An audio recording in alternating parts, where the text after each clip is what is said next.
What's up, y'all? It's your girl Zoilita. This video is a ring tutorial.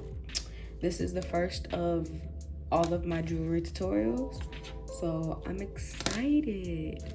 Let's get into it. Okay, so what you'll need is some wire. I prefer copper wire. I like to use 20 gauge. 20 gauge is a thin enough, dainty gauge, but it's also thick enough to be durable. So 20 gauge, you're gonna need some pliers. These are mine. Definitely gonna need some wire cutters, and you don't really need the needle nose, but these ones are really good too.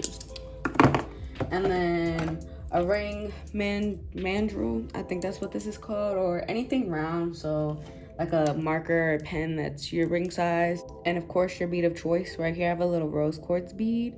It already has a hole in it, so wrapping rings is way more easier if your stone or piece or bead already has a hole in it. I'm gonna let y'all know that now.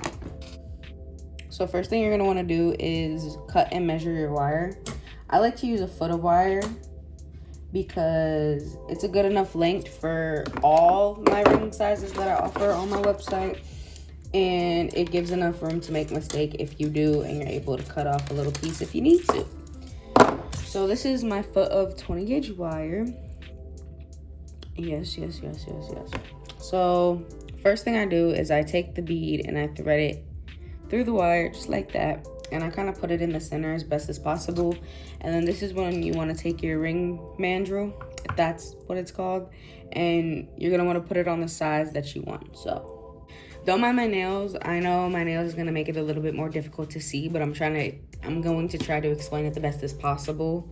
So I'm gonna put it on a size 7.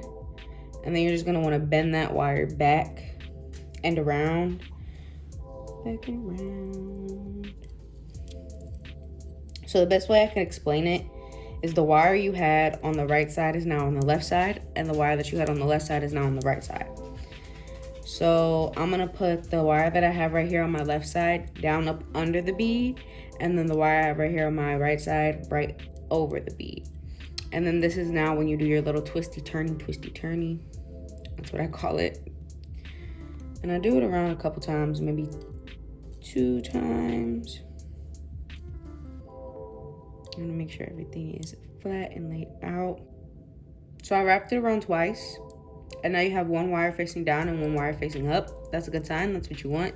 So I'm gonna take it off the mandrel, and I'm gonna squeeze the little pieces together as much as I can. And then this is when you wanna take your little side wires and wrap it on the side. I do it about 3-4 times. So you take it, I'm gonna take it like this, and then I just bend it so it's like that. And then it's just easier to get through this ring hole right here. So I hold it on my finger just so I can keep its shape and it doesn't get too distorted. I'm gonna pull it through. And then this is where I suggest you use these little pliers, especially if you have nails. It's just easier. You're just gonna wanna pull it through, make it tight, and then go around a couple more times. So that's what I'm gonna do real quick.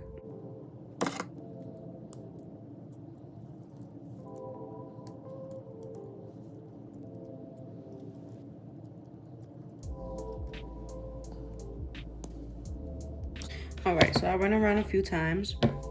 The thing is with rings, you want to cut the wire on top, so right here instead of on the bottom, because you don't want it to scratch your finger or your customer finger. So it's basically the opposite of pendants. When you do pendants, you want to hide it so it's facing the crystal. With this, you want to put it just up front so it doesn't scratch your actual finger. So I'm just going to take my wire cutters, and I'm going to cut right here. And then I'm just gonna bend it down so it's not catching on anything. I just kind of run my finger over it to see if it'll catch, and it doesn't. And then now we're just gonna do the other side the same way.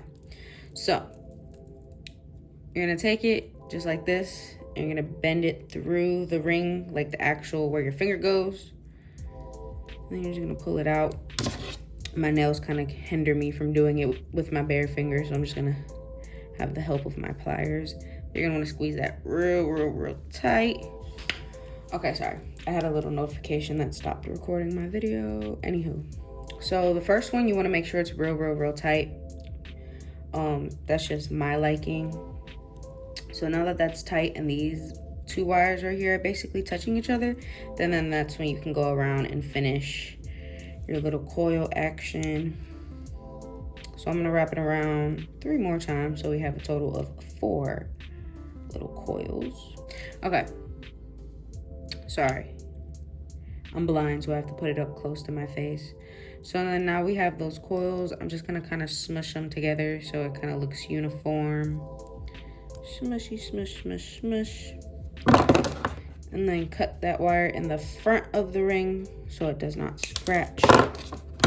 And then put it down so it doesn't catch on anything, because your hands are constantly touching a whole bunch of stuff. So you want to make sure that that wire is flush so it doesn't catch on any strings or any like ledges or any loose dead skin or anything like that.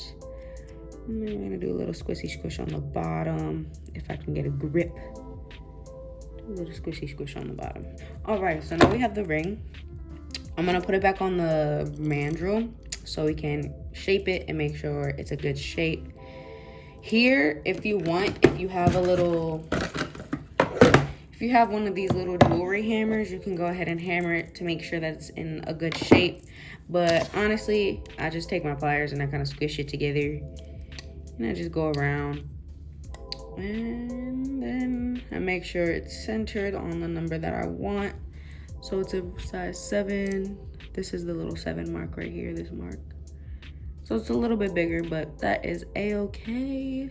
That's how you make a cute little simple wire wrap ring with a bead that goes and fits perfectly on the finger. And it's really cute. But yeah, this is the ring up close. See the little coils and the wraparound. Yeah. Anywho, I hope you guys enjoyed. I hope this was informational. I hope y'all are making y'all rings now. So, yeah. Thanks for watching and thanks for being a Patreon.